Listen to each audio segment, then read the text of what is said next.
बसला का रत्ना बाई? मी तुमच्याचकडे आली होती. या या. काय काम होतं हो बाई? काही नाही हो बाई, माझ्या पोरीचं आता लग्न करायचं होतं, म्हणून एखादा पोरगा आहे का तुमच्या लक्षात? कसा पाहिजे होतं बाई तुम्हाला पोरग?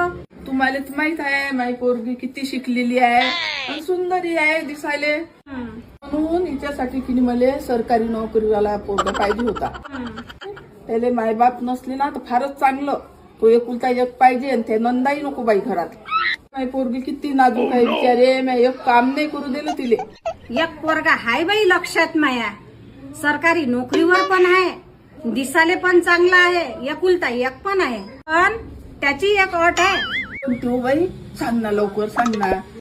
त्याची अशी अट आहे की पोरीले मायबाप नसले पाहिजे. काय बाप नसले पाहिजे? मग आम्ही काय जिवंतपणीच मरा काय? लय हुशार असू बाई तू.